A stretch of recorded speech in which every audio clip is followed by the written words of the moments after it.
We've long argued on this show that Australia should get out of the United Nations because apparently we're the baddies, Rita. Iran expressed serious concern over violation of human rights and humanitarian law and war crimes committed by the Australian armed forces in the region. Iran recommends Australia the following: 1.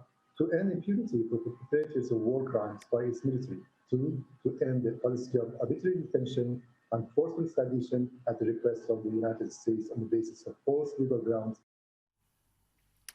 Of course, that was Iran, one of the bastions of human rights in the world. In fact, we've had some of the world's biggest human rights abuses this week criticise Australia's record. We've had China, North Korea, and you saw there Iran at the UN be critical of Australia's record on race relations, on systematic police brutality and the treatment of minorities. Now, these are countries that are engaged in just horrendous behaviours, whether you're talking about China and the ethnic genocide of the Uighurs, the fact that political dissidents are locked up and killed, or Iran, where they shoot dead 1,500 protesters in the street and lock up women who protest hijab laws.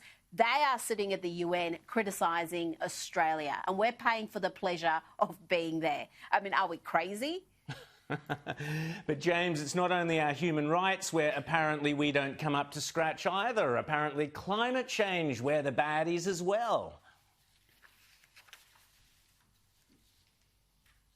James. Insightful piece, I think, in the Australian over the weekend, in which he's pointed out that now that the Biden administration has come in with very tough targets and a very big, basically Green New Deal agenda, we're going to be forced, or at least going to be put under an awful lot of pressure to join up to a lot of these sorts of things, including a 2050 carbon neutral target, as well as pushes for electric vehicle mandates, you know, phasing out internal combustion engines and all of the like. So it's a really tough political and economic problem for us because, number one, I mean, they want to make the electricity supply less reliable and yet force people to be more dependent on electricity for their vehicles. That's one thing. But then it also creates a big problem for Scott Morrison going forward, because does he go into his next election then having this whole big thing hanging around him that he then has to take to the Australian people, which, of course, you know, taking these sorts of things to Australia has been a big disaster for so many leaders in the past. You know, we've seen so many governments founder on these climate change targets. So Scott Morrison has a really big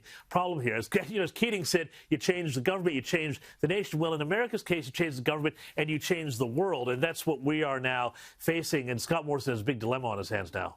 He certainly does. Listen, Rita, a funny thing happened on the way to Joe Biden's inauguration. It appears that the coronavirus has mysteriously become a little less of a problem to all those Democrat mayors and others. Why would that be, Rita? Well, it is quite astonishing, the timing of this. Some of the most ardent lockdown enthusiasts, we're talking about Democratic mayors and governors from New York to Chicago to Michigan, are all coming out now and saying, oh, we can't have these lockdowns. We've got to reopen our restaurants. And they're all announcing reopenings. They're saying this isn't sustainable. It is so destructive. Hello?